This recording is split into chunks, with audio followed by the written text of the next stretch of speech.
Chères téléspectatrices, téléspectateurs et internautes, vous suivez la 303e édition de votre émission hebdomadaire sur Radio Télé Guinée, OCPA Magazine.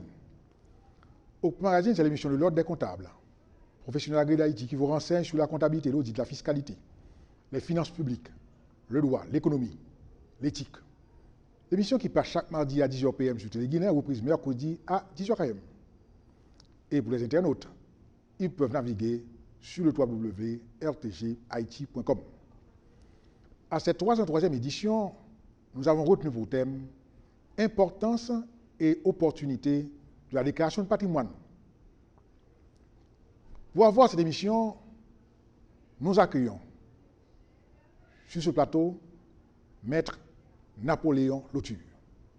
Maître Lauture se passe de bonne relation, c'est d'ailleurs un habitué de l'émission, et c'est aussi un professionnel qui, spontanément, prend la parole en public dans les diverses stations de radio, de télévision, pour apporter sa contribution à des domaines d'intérêt public et aussi dans le domaine de sa compétence. Maître Lauture, bienvenue à notre émission. Merci, Maître Payan, pour l'invitation, encore une fois. C'est un plaisir pour moi de partager ce plateau avec vous dans le but de partager mon éclairage avec notre auguste auditoire sur la loi portant la déclaration du patrimoine. J'espère que les quelques minutes qui nous réunissent ici et que nous allons passer ensemble seront profitables à toute la République, à tous les auditeurs et auditrices qui écoutent l'émission. Merci, Maître Lauture. Sur ce, on prend une pause, on vous revient.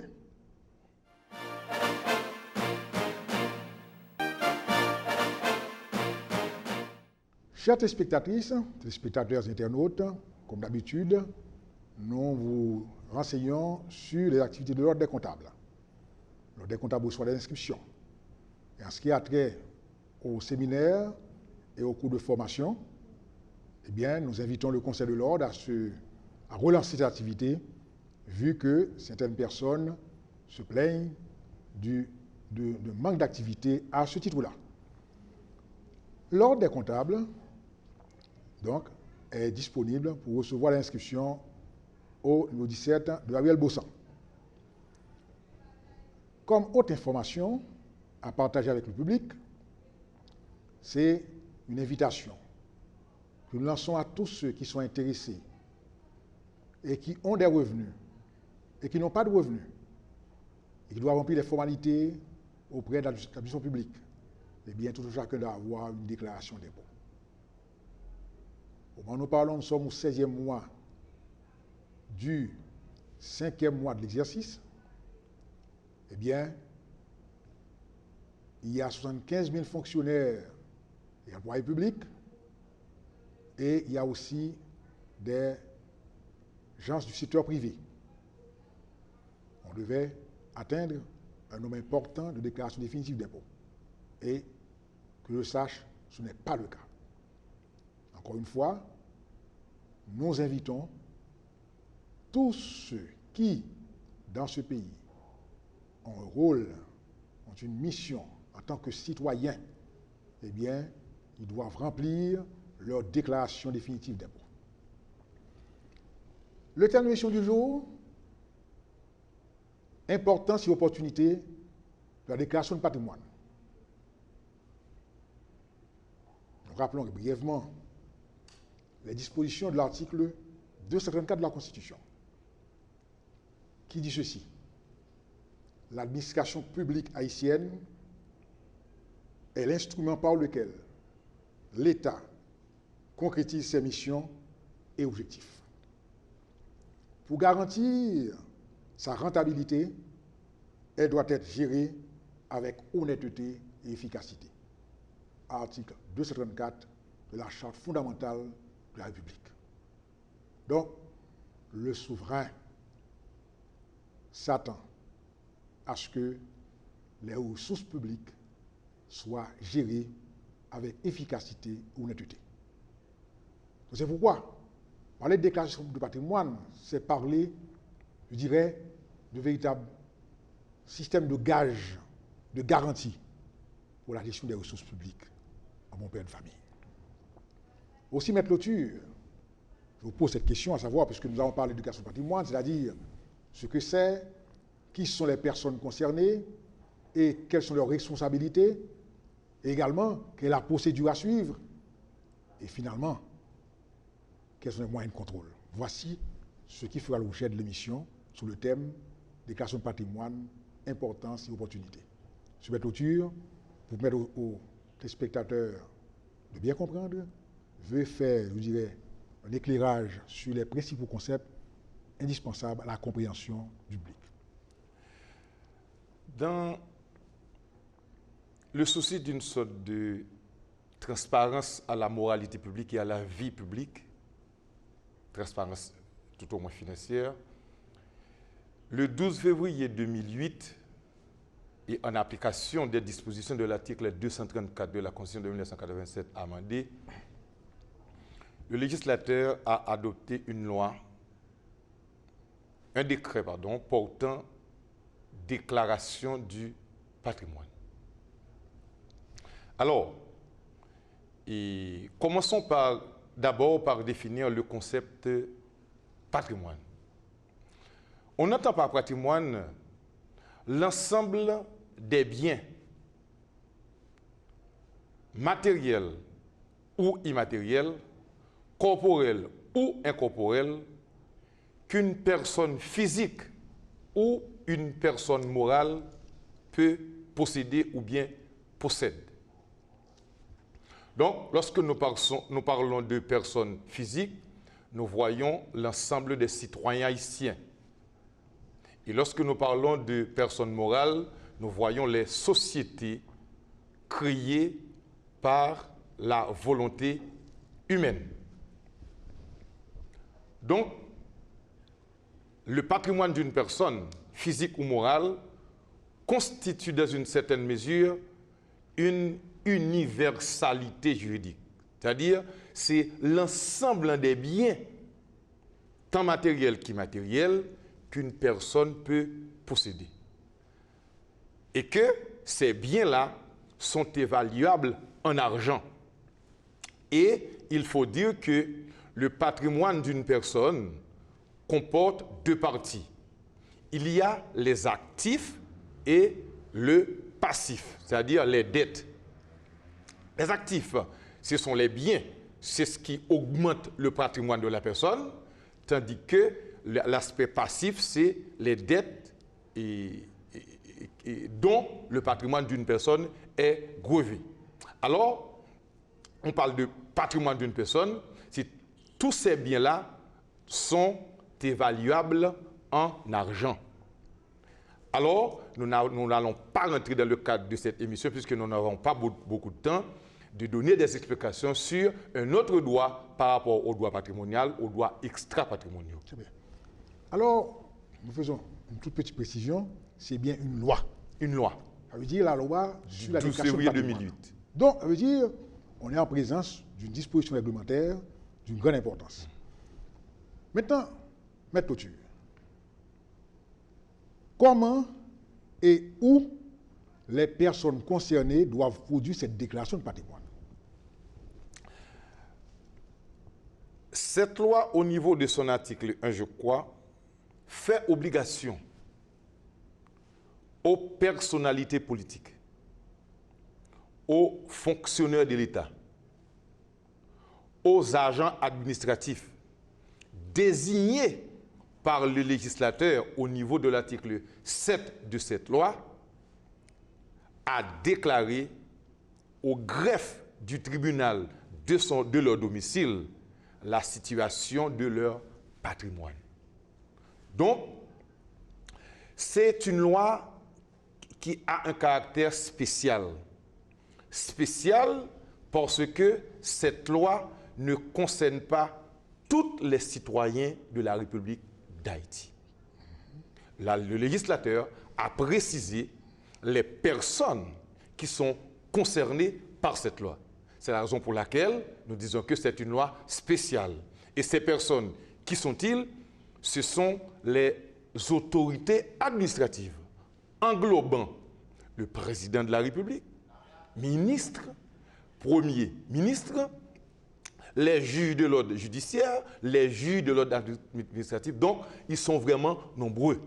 Alors, si, par exemple, un auditeur ou bien une auditrice aimerait avoir de plus d'informations sur les personnes, les autorités administratives concernées par cette loi, il peut ou bien elle peut se référer à l'article 7 de la loi du 12 février 2008, indiquant, désignant toutes les personnes concernées par l'application de cette loi. Très bien.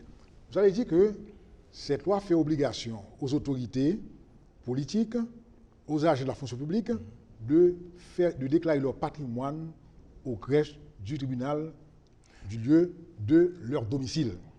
Maintenant, il serait important d'apporter un éclairage sur le concept de domicile. Donc, un député, un sénateur, et où est-ce qu'il doit produire, par exemple, sa déclaration de patrimoine? Et le domicile est un concept juridique. C'est ce que les spécialistes en droit appellent une fiction. C'est-à-dire, c'est le lieu où la personne concernée, ou bien une personne généralement quelconque, exerce ses principales activités. D'accord? C'est là, par exemple, où la personne acquitte, paye ses redevances fiscales. Donc, c'est le domicile de la personne. Par exemple, à travers le pays, il y a des gens qui se domicilient à Port-au-Prince, domiciliés au Cap, domiciliés Jacmel et j'en passe.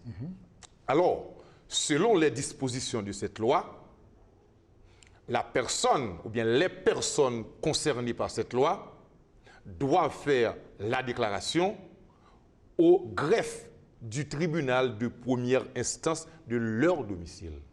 C'est-à-dire, supposons que je suis élu député pour le Cap haïtien. Donc, cette loi me fait obligation, dès mon entrée en fonction, de me rendre au greffe du tribunal de première instance de Port-au-Prince. Nous insistons sur le tribunal. Ce n'est pas le tribunal de paix, ni la cour d'appel, ni à la cour de cassation, non. C'est le greffe du tribunal de première instance de Port-au-Prince où les personnes concernées doivent se rendre pour... Vous avez mentionné un élu du Cap haïtien, du Nord.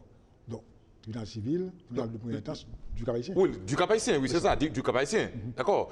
Donc, c'est au tribunal du Cap haïtien, si la personne est domiciliée au Cap haïtien. À ce moment-là, elle va faire la déclaration de son patrimoine au tribunal de première instance et du Cap haïtien. Suppose que la personne qui est concernée par cette loi est domiciliée à Mirbalais, eh bien, elle va se rendre au tribunal de première instance, au greffe du tribunal de première instance de Mirbalais, justement pour faire la déclaration des situations de son patrimoine.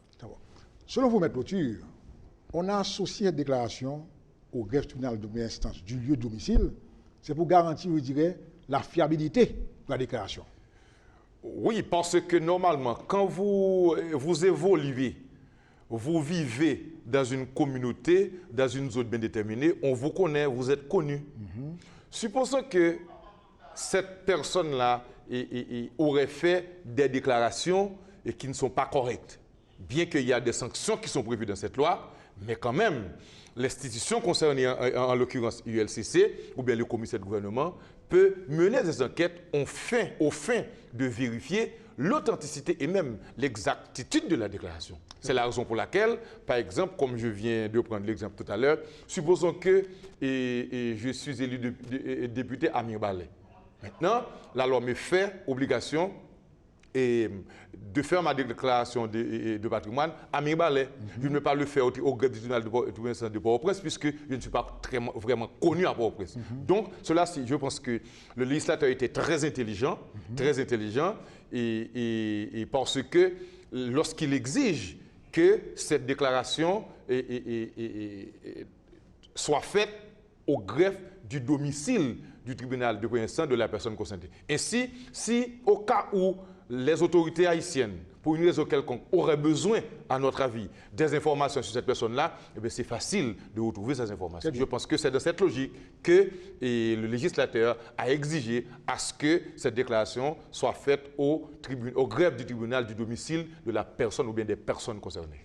Vous avez parlé de la notion d'universalité du patrimoine. Donc, quel que soit le lieu où se trouvent les biens, il faut qu'ils soient déclarés par l'intéressé. Ça, c'est très, très, très important. Très, très, très important, et cet aspect-là, parce que il y a des gens concernés par cette loi qui ont des biens et en Haïti et à l'étranger. Et quand nous parlons des biens, il peut s'agir bien des biens matériels, comme par exemple des biens immobiliers, comme par exemple un immeuble, une maison, d'accord, comme des gens, et par exemple, quand on prend des biens immatériels, la personne a des actions dans une société à l'étranger, la personne a une police d'assurance, tout ceci fait partie du patrimoine de la personne. Donc, la loi ne fait pas exception. Et en ce qui a trait aux biens que ces personnes-là possèdent en Haïti ou à l'étranger. Donc, quel que soit l'endroit de la planète où vous possédez ces biens-là, donc vous êtes obligé votre déclaration de patrimoine doit faire mention de tous ces biens-là. Très bien. Donc, nous parlons de déclaration de patrimoine, importance et opportunité. Et vous voulez dire très clairement que, quel que soit le lieu où ces biens sont acquis, il faut les déclarer. Maintenant, de quels moyens dispose le greffe du tribunal de première instance pour s'assurer de la réalité de la déclaration, de sa fiabilité, de sa sincérité? Alors, et par cette question, vous me portez à envisager les mécanismes de contrôle de cette déclaration. Alors, un greffier vraiment n'a pas assez de moyens, n'a pas assez de technicité, bon, je m'en excuse quand même, puisqu'il fait son travail pour vérifier l'authenticité ou bien la véracité de la déclaration et du patrimoine d'une personne. Vous permettez? Donc le greffier joue le rôle de receveur. Voilà, il ne fait au greffe du tribunal, le travail du greffier consiste tout simplement à recevoir cette déclaration. Mais cela ne s'arrête pas là. Dans la loi du 12 février 2008, il est prévu une autorité administrative qui est là, qui a pour mission, une mission d'ordre public, je dirais, et de contrôler la véracité et l'authenticité de la déclaration de patrimoine d'une personne. Il s'agit bien de l'ULCC, Unité de lutte contre la corruption. La loi lui donne une attribution spéciale, une mission spéciale, une compétence spécifique justement pour contrôler la déclaration du patrimoine, de situation du patrimoine des personnes concernées. Cependant, lorsqu'on prend l'article la Constitution de 1987, 238 de la Constitution de 1987. Amendé, disons, bon, amendé. Donc, la loi fait obligation également au commissaire du gouvernement.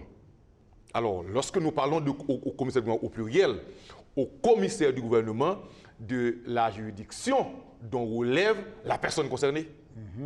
Cela signifie, si vous êtes à Mirbalais ou bien vous êtes à Jacmel, c'est le commissaire du gouvernement de Jacmel ou bien de Mirbalais qui doit s'assurer que la déclaration de patrimoine, la déclaration que vous avez faite en ce qui a trait à votre patrimoine est correcte ou incorrecte.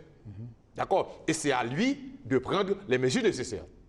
Alors, au niveau du contrôle déclaration de patrimoine d'une personne, il y a une compétence partagée. Pourquoi je dis partagée? C'est parce que l'ULCC contrôle disons, la vérification, l'authenticité et la véracité de votre déclaration de concert avec le commissaire du gouvernement. Donc, nous avons deux autorités qui sont là pour contrôler la véracité de la déclaration de patrimoine des personnes concernées par la loi du 12 février 2008. Voyons rapidement les différents intervenants. On a d'abord le greffier qui reçoit la déclaration et il peut s'assurer de la conformité de la déclaration. Oui, voilà. Le déclarant, identité, etc. Aspect, est-ce que c'est la personne qui est concernée qui est en principe pour cette déclaration. Ensuite, l'ULCC intervient en tant qu'autorité, je dirais, administrative pour s'assurer des contrôles de conformité, de corroboration, plus poussé. Et ensuite, lorsque l'ILCC aura achevé son travail de conformité et de collaboration, l'ILCC peut se référer au commissaire du gouvernement pour poursuivre l'enquête, etc., s'il y a suspicion ou insuffisance de déclaration. Alors, est-ce que selon vous, il y a, je dirais, une harmonisation des différentes interventions? Et à mon avis, il faut qu'il y ait, puisque l'État est indivisible, puisque normalement, il faut qu'il y ait une sorte de coordination entre les greffes des tribunaux de première instance, le commissaire de gouvernement et l'ULCC. Et parce que le greffe constitue pour les autorités, ou bien le commissaire de gouvernement, ou bien les autorités de l'ULCC, une banque de données. La banque de données est là.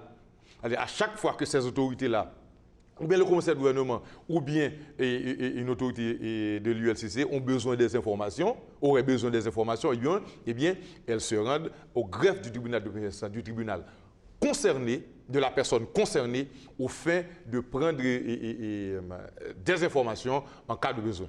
Alors, il y a une précision que je dois apporter pour les téléspectateurs et téléspectatrices. C'est que il est fait injonction. Il est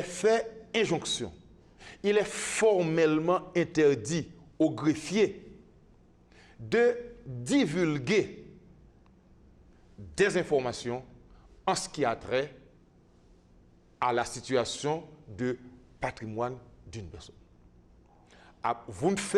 Les greffiers ne font que recevoir la déclaration de patrimoine. Ils n'ont pas le droit de divulguer, de donner à des amis, à la presse, dans une manifestation de rue ou peu importe, des informations sur la déclaration du patrimoine d'une personne. Vous n'avez pas, c'est formellement interdit. Et d'ailleurs, la loi, cette loi prévoit aussi une sanction au cas où un greffier ou bien des greffiers auraient divulgué des informations sur la déclaration des situations de patrimoine d'une personne. Cependant, il y a toujours un mais. Mais, si jamais, pour les besoins d'une enquête, une autorité administrative, que ce soit commissaire de gouvernement ou bien ULCC, aurait besoin d'une information, à ce moment-là, et mis à part ces deux autorités, on peut avoir des informations sur la déclaration de patrimoine d'une personne, moyennant une ordonnance rendue par le doyen du tribunal civil des Papouas.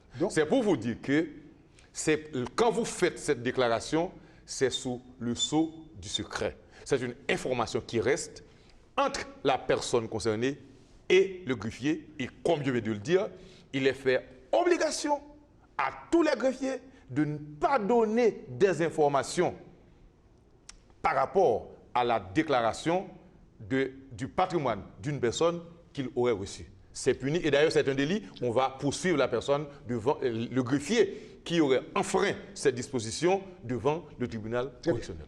Mais Maître Lauture, ça c'est le devoir, l'obligation de confidentialité. Confidentialité. Maintenant, Maître Lauture, y a-t-il un délai pour la déclaration? Puisque on doit entrer en fonction. Oui.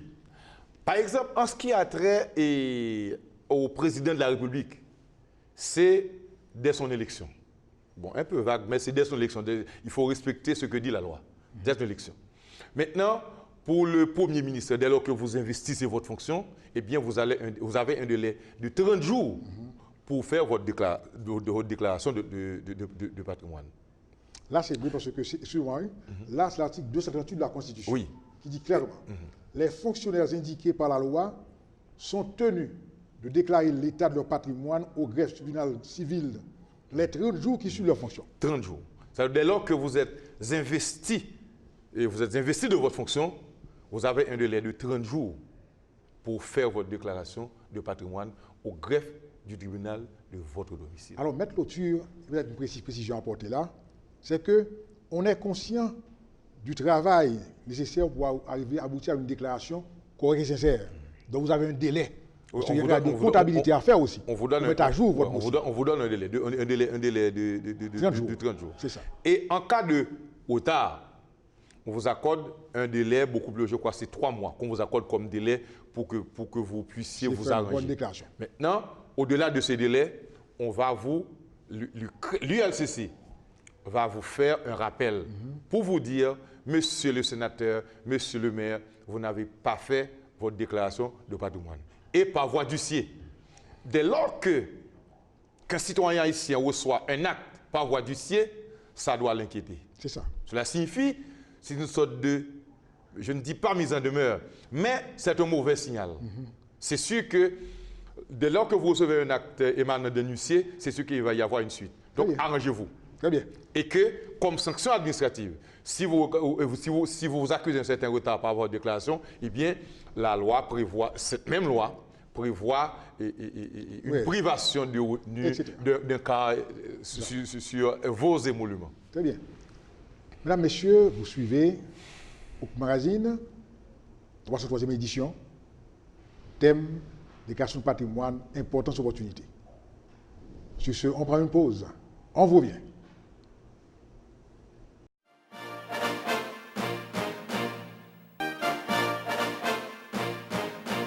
Chères téléspectatrices, téléspectateurs et internautes, vous suivez la 303e édition de votre émission hebdomadaire sur Radio-Télé Guinée, Hook Magazine, émission qui a pour thème déclaration de patrimoine, importance et opportunité. Notre invité, Maître Napoléon Lauture. Au cours de la première partie de l'émission, Maître Lauture vous a expliqué le concept de patrimoine et les fonctionnaires qui sont concernés, le délai, les institutions qui interviennent, le greffe du tribunal civil de première instance, le contenu de la déclaration du patrimoine et également les missions de contrôle assignées à l'ULCC. Maître Lauture, à quoi sert cette déclaration? Est-ce que les intérêts de l'État sont effectivement garantis par le seul fait de la déclaration de patrimoine? La loi est d'une importance capitale. Mais cependant, dans la majorité des cas, elle ne veut pas être trop tranchée. Et je parlais à un ami étranger qui m'a dit, mais vous avez de très bonnes lois dans votre pays, en Haïti. Mais lorsque je vois comment fonctionnent vos autorités par rapport à la loi, c'est comme si ce sont des déclarations de principe. Donc c'est pour vous dire que, alors l'ami voudrait dire par là que nous avons de très bonnes lois, mais on ne les applique pas. Normalement, lorsqu'on prend la loi du 12 février 2008 portant déclaration du patrimoine, par cette loi, le législateur a institué ce que je pourrais appeler un droit pénal administratif, ou bien un droit administratif pénal. C'est-à-dire un ensemble de règles à caractère répressif qui peuvent avoir des conséquences sur la liberté de ces personnes concernées, même sur leur patrimoine, sur leurs biens. Parce que lorsqu'on prend par exemple quelqu'un qui ne fait pas sa déclaration, eh bien, ou bien vous faites une fausse déclaration, eh bien c'est un crime. Vous serez poursuivi pour crime de faux. Cela signifie, lorsque vous faites votre déclaration, supposez que par exemple vous omettez, vous avez omis de déclarer certains biens, et que par la suite, les autorités concernées réalisent une vérification sur l'authenticité de votre déclaration, on s'aperçoit que vous avez menti, eh bien, on va vous poursuivre pour crime de faux. Donc, voilà pourquoi la loi est très, très, très importante. Et pourquoi le législateur avait adopté cette loi?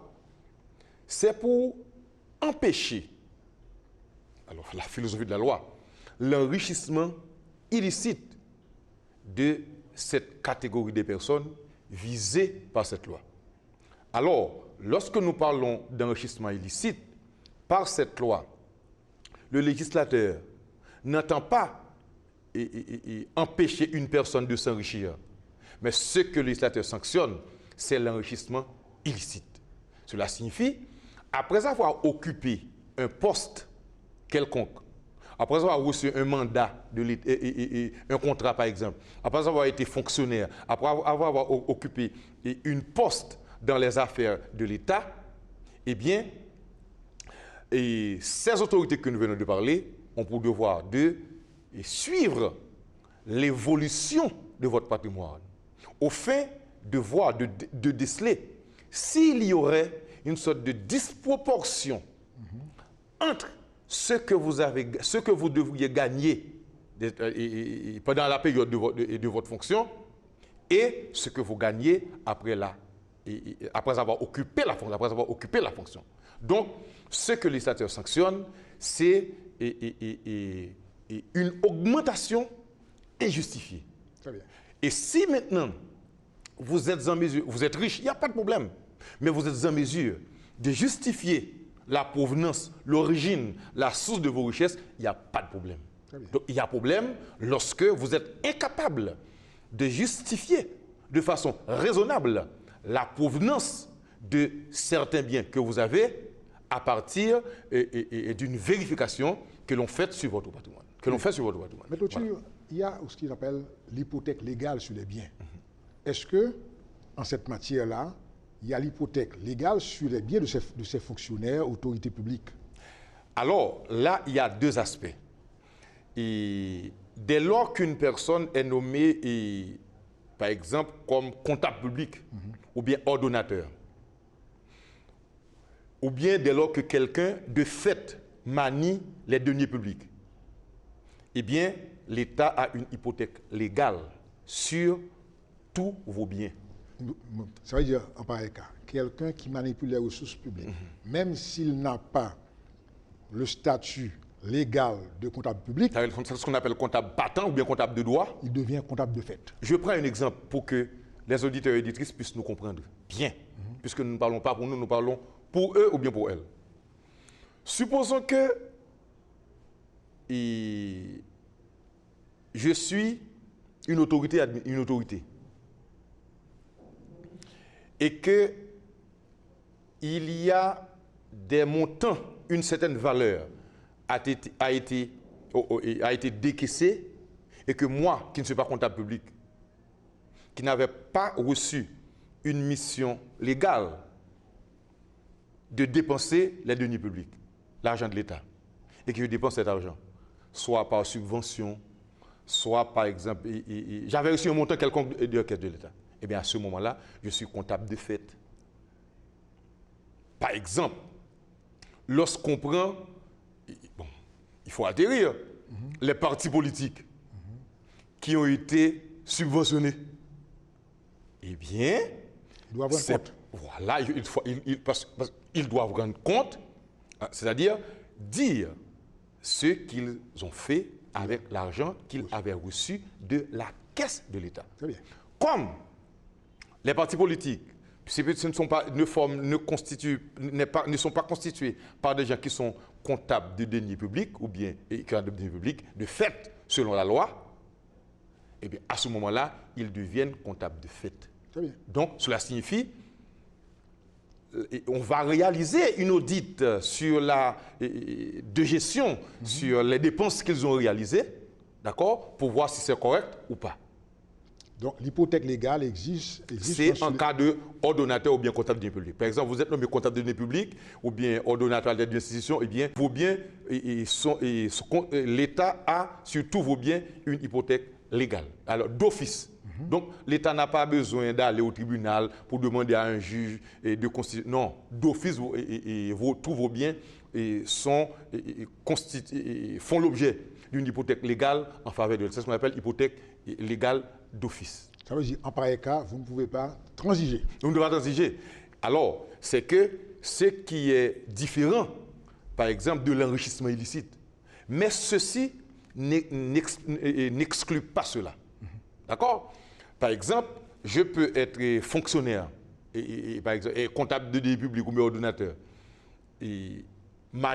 Lorsque les autorités administratives auront, par exemple, réalisé un audit sur ma gestion. Ma gestion est catastrophique, ma gestion n'est pas correcte. Mais ça n'exclut pas que je me suis enrichi de façon illicite. D'accord? Mais l'enrichissement illicite est une autre affaire, une autre question, puisque ça concerne des gens bien déterminés. Et c'est la raison pour laquelle la loi a bien précisé. C'est la raison pour laquelle nous ne voulons pas mélanger, disons, les deux ordres. On doit mélanger les pédales.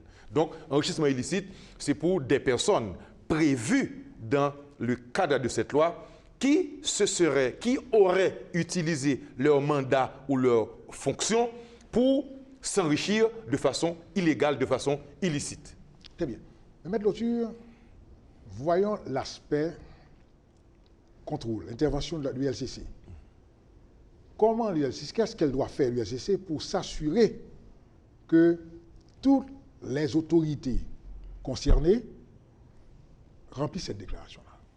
Bon, je ne suis pas dans la cuisine. Non, légalement, oui, je sais. Normalement, et nous avons dit ça dès le départ, c'est que les greffes des tribunaux de première instance du domicile des personnes concernées, d'accord, constituent une banque de données. Toutes les informations sont là au greffe du tribunal. Maintenant, il revient au LCC d'arpenter tous les greffes de tous les tribunaux de première instance et de Port-au-Prince pour recueillir la déclaration de patrimoine de chaque personne au fin de tirer telle conclusion que de droit. C'est-à-dire pour vérifier est-ce que la déclaration ou bien les déclarations sont correctes ou fausses. Voilà. Et puis pour prendre les mesures nécessaires que nécessite le cas. Donc en dehors de l'action de publication, de rappel, action consistant, appuyer les avis sur les journaux, à écrire aux concernés, donc de quel autre moyen dispose l'ULCC pour en principe porter les déclarants à remplir, la personne concernée à remplir cette obligation-là, bon, cette formalité. Lorsque, par exemple, l'ULCC s'aperçoit qu'une autorité quelconque ou bien que des autorités n'ont pas fait ou n'ont pas fait leur déclaration, à ce moment, ils font un rappel. Un rappel. D'accord? Les autorités de l'ULCC font un rappel. Maintenant, si maintenant vous ne vous êtes pas soumis, disons, à l'injonction, vous ne tempérez pas, vous n'obtempérez pas à l'injonction de l'ULCC, alors on peut avoir une situation, on va vous priver d'une certaine d'un quart de votre émolument. Maintenant, si vous faites fausse déclaration, on va vous poursuivre devant les tribunaux correctionnels pour crime. Très bien. Pour crime de faux. Et à ce moment-là, vous serez jugé et on va vous écrouer quelque part. Très bien. Parce que c'est un crime. Maintenant, il y a une question qui serait importante si on parle du contenu de la déclaration. Est-ce que, par exemple, les biens qui seraient au nom d'enfants mineurs, au nom d'épouses ou d'époux, doivent être déclarés aussi? Cette question est d'une importance capitale. Non seulement les autorités concernées doivent déclarer tout ce qui constitue en propre leur patrimoine, mais tous les biens, par exemple, concernant des personnes liées, c'est-à-dire des enfants, des gens avec lesquels ces autorités auraient quand même un lien de parenté. Donc, il faut déclarer ça. Donc, c'est ce que prévoit, disons, cette loi. Par exemple, vous allez voir dans la loi, on décline les différents types de personnalités, les différents types de personnes concernées par cette loi. Par exemple, on prévoit par exemple les personnes liées, c'est-à-dire ce sont des personnes qui ont une relation avec cette personne-là. Supposons que par exemple, vous savez que vous allez vous enrichir au détriment de l'État, que vous allez utiliser d'autres personnes, eh bien, on va détecter ça. Si on s'aperçoit qu'il y a un lien entre ces biens-là et la personne qui ont un certain lien de parenté avec vous, eh bien, on va vous sanctionner. Très bien.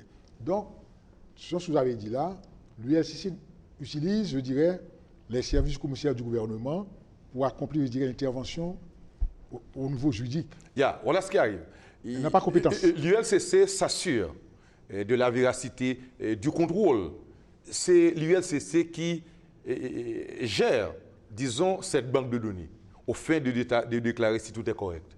Maintenant, si ULCC s'aperçoit que telle déclaration est fausse et que de telle déclaration, il y a une omission, à ce moment-là, il va saisir le commissaire de gouvernement qui va mettre l'action en public contre la personne ou bien l'autorité fautive. Donc, ULCC, dans le cadre, selon les dispositions de cette loi, à un premier niveau, il y a ULCC qui intervient. Si maintenant, dans le cadre de son intervention, dans le cadre de contrôle qu'il exerce sur l'ensemble des déclarations de patrimoine qu'elle avait recueillies, il y a un problème, à ce moment-là, l'ULCC va saisir le commissaire de gouvernement qui, lui, sera chargé de mettre l'action publique en mouvement contre les personnes concernées. Cela signifie l'ULCC et le commissaire de gouvernement va mettre l'action publique en mouvement, c'est-à-dire qu'il va saisir soit le juge d'instruction normalement pour obtenir, disons, la répression de l'infraction que cette autorité aurait commise. Alors, mais clôture, là, il y a d'un côté l'ordre juridictionnel ordinaire et le juridictionnel administratif aussi. Alors, oui, l'audit ordinaire. Non, l'ordre juridictionnel ordinaire et l'ordre administratif. Oui, il y a. Et c'est qu'en Haïti, bien qu'il y a des spécialistes qui ne sont pas d'accord, il y a deux ordres juridictionnels. Oui. Il y a l'ordre juridictionnel judiciaire, d'accord, qui sont là pour juger les affaires privées, c'est-à-dire les affaires concernant les deux citoyens, et l'ordre juridictionnel administratif, qui est là pour juger les litiges dans lesquels l'État se trouve impliqué. Mais cependant, en cette matière. Cependant, en cette matière, c'est que la personne ne sera pas poursuivie par les magistrats de l'administratif. C'est différent. C'est par devant les tribunaux de droit commun, les tribunaux ordinaires. Par exemple, lorsqu'on prend le commissaire du gouvernement dans le judiciaire, il ne fait pas partie de... il fait partie du personnel indépendant de la magistrature administrative. C'est différent. Donc, dans le cadre de cette loi, ce sont les autorités judiciaires qui vont réprimer les personnes qui auraient violé les prescriptions ou bien les dispositions de cette loi. Très bien. Maître Clôture, la déclaration du patrimoine est soumise, elle est régulière. À la sortie de la fonction, faut-il soumettre une déclaration de patrimoine? Oui, parce que c'est ça. Lorsque vous investissez votre fonction, d'accord, vous faites la déclaration, c'est la déclaration d'entrée, d'accord, d'entrée en fonction. Et lorsque vous aurez quitté votre fonction, c'est-à-dire vous cessez de conduire, par exemple, les affaires de l'État, vous n'êtes plus dans votre fonction, eh bien, vous faites encore une autre déclaration, une déclaration de sortie. Alors, c'est vraiment important. Important, des fois, on peut peut-être minimiser ça, mais c'est important. Important parce que ça peut vous bloquer quelque part. Supposons que vous allez, par exemple, postuler pour un poste, poser votre candidature. On peut vous exiger ça. Est-ce que vous avez votre déclaration de patrimoine? Est-ce que vous avez respecté les prescriptions de cette loi? Donc ça peut vous bloquer. Tant et aussi longtemps. Si l'ULCC ne fait pas son travail, si l'ULCC ne fait pas son travail, peut-être que ça peut rester là. Il n'y a pas de problème du tout. Mais le plus souvent, lorsque vous aurez peut-être à abriguer un poste, peut-être, je ne sais pas, un poste politique ou bien, je ne sais pas, pour une fonction, pour une raison quelconque, dans votre vie civile, dans votre vie civile, et à ce moment-là, on peut vous exiger ça. Est-ce que, par exemple, vous allez voir dans le décret électoral de 2015, il est prévu que parmi les formalités qu'un candidat doit remplir, si, par exemple, vous figurez dans la catégorie des personnes concernées par cette loi, vous êtes obligé de faire cette déclaration. Mais malheureusement, il y a dans les dispositions transitoires de cette loi, bon, on a dit, bon, on dispense aux gens de fournir la déclaration de sortie. Bon, c'est ce que nous avons constaté. Donc, la déclaration de patrimoine est indispensable. Elle doit être remplie à l'entrée et à la sortie de À la l'entrée et à la fonction. sortie. Mais ça, c'est à quoi pour avoir droit à la décharge? Est-ce qu'elle a un poids au point de vue de... Alors, quand nous parlons de décharge, c'est que ça, c'est... Est-ce que les deux actions sont concomitantes? Est-ce qu'on lie? Est-ce qu'elles sont liées? Normalement, nous sommes dans l'État. Nous sommes au niveau administratif de l'État. Puisque, qu'il s'agit de décharge, parce qu'on parle de décharge pour les gens, et par exemple, qui avaient géré les deniers publics de l'État et qui doivent rendre compte à la nation.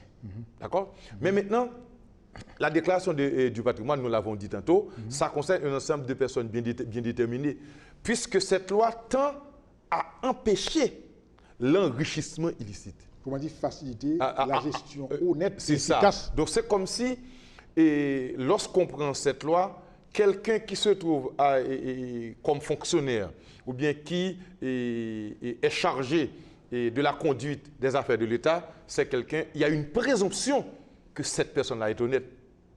Puisque si c'est une personne, si on s'aperçoit bien avant, par exemple, et de nommer cette personne-là, eh bien, on doit s'assurer au préalable, selon les prescriptions de la législation, que cette personne-là, son monde qui n'est pas tagué d'autres langues, son monde qui est honnête. Je pense que c'est bien. Peut-être que dans la réalité, nous ne savons pas, puisque nous autres, nous ne sommes pas des autorités. Oui, ça veut dire que... Nous ne sommes pas des autorités. Mais quand même, lorsque tu prends, et même à travers cette constitution, et vous parlez de décharge, et supposons que vous avez occupé une poste par exemple, ou bien vous allez brandir une autre, vous allez, par exemple, postuler pour un autre poste. Par exemple, quelqu'un qui va être actuellement là. Supposons que quelqu'un va postuler pour Premier ministre. Mais si maintenant vous étiez ministre avant, on va vous exiger votre décharge. Vous comprenez? Donc c'est ainsi que, alors, dans les textes, que le pays fonctionne. Donc cela signifie... Il y a la déclaration de patrimoine de côté et la décharge de l'autre. Il y a la décharge de l'autre. Parce que ce que vise spécialement et spécifiquement le législateur dans la déclaration du patrimoine, c'est de combattre l'enrichissement illicite. C'est-à-dire, on va brandir cette loi contre une personne si, après une vérification, on s'aperçoit qu'il y a une sorte de disproportion au niveau de votre patrimoine. Une sorte de disproportion. C'est-à-dire, on s'aperçoit que, dépendamment de la fonction que vous occupez, dépendamment de ce que vous avez reçu comme émolument, et lorsqu'on vérifie votre patrimoine, vous n'auriez pas dû avoir un patrimoine aussi important, aussi colossal. À ce moment-là, on va brandir cette loi contre vous. Maître Lauture, puisqu'on parle de déclaration, voir maintenant le délai. À supposer que quelqu'un n'ait pas rempli cette déclaration-là. Bon, après sa sortie de fonction, y a-t-il prescription?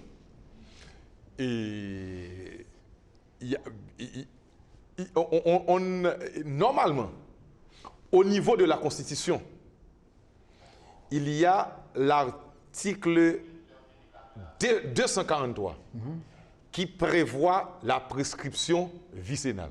Très bien. Vicénale. Donc, normalement, si quelqu'un avait occupé un poste dans l'État et que vous laissez passer 20 ans sans poursuivre cette personne, eh c'est sûr que, normalement, disons, il y aura prescription en faveur de cette autorité. C'est la raison pour laquelle le législateur prévoit la prescription vicénale. C'est-à-dire, vous avez par exemple un délai de 20 ans pour poursuivre la personne. D'accord? Poursuivre la personne. Sinon, après, au-delà de 20 ans, maintenant, on ne peut plus poursuivre la personne. Très bien. Sur ce prend fin la 303e édition de votre émission Magazine, émission qui a pour thème déclaration de patrimoine, importance opportunité. Maître Lauture, merci pour cette belle intervention. Merci à vous tous, téléspectatrices, téléspectateurs, internautes. Merci également à Jim Charles, Ruben Baptiste, à James André, à Marcel Joseph, à Rosemont Traverne Jeune, à Richardson Joseph, à Carole Saint-Île. Merci à vous tous et à bientôt. Maître Lauture, merci.